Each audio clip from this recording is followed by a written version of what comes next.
I'm Donna Blanchard, and this is your daily ThinkTech news for Thursday, April 2nd, 2015.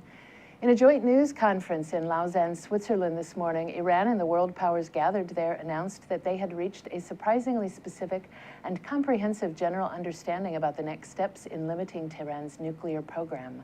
President Obama spoke from the White House in a separate news conference, saying the deal cuts off every pathway for Iran to develop a nuclear weapon and that it establishes the most intrusive inspection system in history.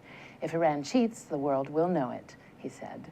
Secretary of State John Kerry sought to cut off concerns about the duration of the arrangement by insisting in his news conference that some elements of the agreement, quote, will never expire. This framework will be filled in with details before the final agreement to be made in June. No sanctions will be lifted against Iran until that final agreement is approved by Congress. In Kenya, Somalia's al-Qaeda-linked Shabib group claimed responsibility for attacking a college campus in the town of Garissa, killing at least 147 people.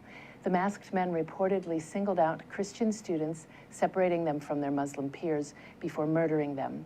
79 more students have been injured. And Kenya's National Disaster Operations Center later tweeted that, quote, the operation in Garissa University College has ended with all 4 terrorists killed.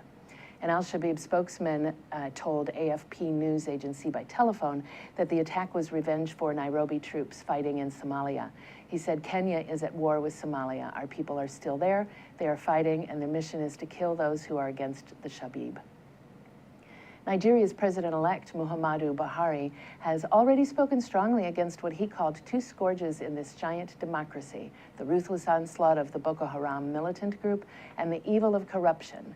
It was during his acceptance speech in the midst of what has been a very peaceful passing of power after this week's election and President Goodluck Jonathan's graceful concession that Mr. Buhari seemed to be setting his agenda for the coming months. Mr. Buhari is a former general who once rose to power in a military coup and is known to rule with an iron fist. The Honolulu Museum of Art has turned over 7 pieces of art to authorities because they had been either purchased from or donated by an art thief. Suhash Kapoor has long-term relationships with people in the art world and sold and donated antiquities to the museum. He was arrested in 2011 and is awaiting trial in India.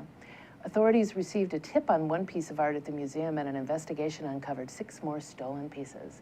The special agent in charge, Wayne Willis, told Hawaii News Now that since 2007, there have been 7,800 pieces, cultural antiquities, that have been seized and repatriated to governments or countries.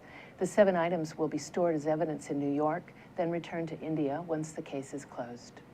I'm Donna Blanchard, and this has been your daily ThinkTech news for Thursday, April 2nd, 2015. Ahui ho.